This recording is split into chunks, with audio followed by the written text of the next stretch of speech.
ആ രാത്രി അവരെന്നെ ബോധം കെടുന്നതുവരെ തല്ലി. അടിയും ചവിട്ടും പിറ്റേന്നും പകലും മുഴുവൻ ഉണ്ടായിരുന്നു.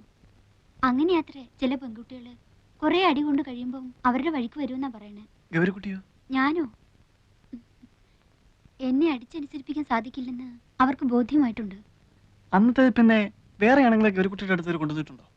ഇല്ല, എന്തോ അതിനവർക്ക് ധൈര്യം ഉണ്ടായിട്ടില്ലെന്ന് തോന്നുന്നു. പിന്നെ ഇന്നാ മൂപ്പന്റെ അടുത്തേക്ക്? അതെ. ആര് പറഞ്ഞു? പറഞ്ഞു കേട്ടു. ആരേ മൂപ്പൻ? മാപ്പിളാരുടെ അടുത്ത് ദൈവം അത്രേ. അയാൾ പറയുന്ന കേട്ട് നിൽക്കാൻ കുറെ ആൾക്കാരും. ഒരുപാട് സ്വത്തുള്ളൊരു തന്ത. ഞാൻ വന്ന ദിവസം അയാളുടെ ആൾക്കാർ വന്ന അത്രേ എന്നെ കൂട്ടിക്കൊണ്ട് ചെല്ലാൻ. ഞാൻ പോയില്ല.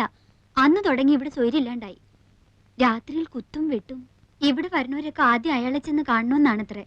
ഇന്ന് ഞാനായിട്ട് പോയതല്ല, ചതിച്ചുകൊണ്ട് കേറ്റുകയായിരുന്നു കള്ളത്തി സ്ത്രീ. ആ തന്തയുടെ മനസ്സ് അലിഞ്ഞിട്ടാണെന്ന് തോന്നുന്നു ഇന്ന് ഞാൻ രക്ഷപ്പെട്ടു. 2 ദിവസം കഴിഞ്ഞ് വീണ്ടും കൊണ്ടുചെല്ലാമെന്ന് വാക്കുകൊടുത്തിട്ട് പോന്നിരിക്കാത്രേ. ഞാൻ പോവില്ല. പോയില്ലെങ്കിൽ അയാളെ വീണ്ടും മാപ്പിളാരെ ഇളക്കി വിടും. ഇവിടെ ആരും വരാൻ സമ്മതിക്കില്ലെന്നാ പറഞ്ഞിരിക്കണേ. ആര്? മാപ്പിളാര്. എന്റെ പേര് ഹിലാൽ എന്നാണ്. മാപ്പിളയാ?